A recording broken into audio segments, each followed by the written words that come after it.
স্বরাষ্ট্র মন্ত্রকের ইশারায় তৃণমূল কংগ্রেসের গোপন নথি চুরি করতেই আইপ্যাকের অফিসে আয়কর হানা।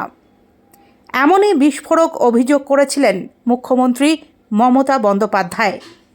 সেই অভিযোগের সপক্ষে এবার প্রমাণ পেশ করলেন তৃণমূলের অন্যতম রাজ্য সাধারণ সম্পাদক কুণাল ঘোষ।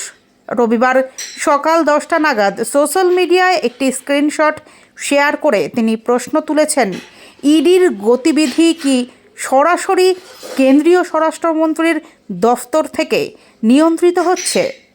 কুণাল ঘোষের পোস্ট করা স্ক্রিনশট অনুযায়ী দুই ব্যক্তির কথোপকথনে দাবি করা হয়েছে স্বয়ং স্বরাষ্ট্রমন্ত্রীর আত্মসহায়ক সাকেত কুমারের কাছ থেকেই জানা গিয়েছে ইডির 13 জন আধিকারিক এবং একজন ডেপুটি ডিরেক্টর দিল্লি থেকে কলকাতায় আসছেন। এছাড়াও মহারাষ্ট্র থেকে একজন এবং গুলশান রায় নামে এক সাইবার বিশেষজ্ঞরও আসার কথা উল্লেখ রয়েছে।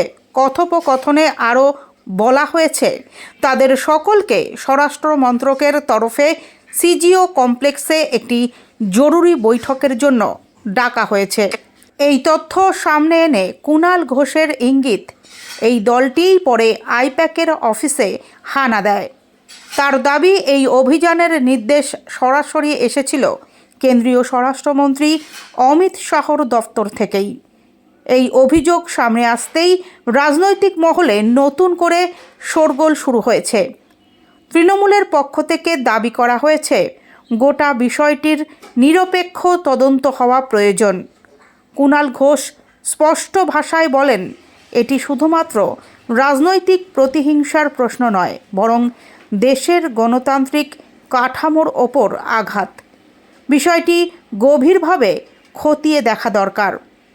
অন্যদিকে এই অভিযোগ নিয়ে এখনও পর্যন্ত কেন্দ্রীয় সংস্থা বা স্বরাষ্ট্র মন্ত্রকের পক্ষ থেকে কোনো আনুষ্ঠানিক প্রতিক্রিয়া মেলেনি। তবে রাজনৈতিক মহলের একাংশ মনে করছে এই স্ক্রিনশট ঘিরে আরও তীব্র হবে কেন্দ্র রাজ্য সংঘাত।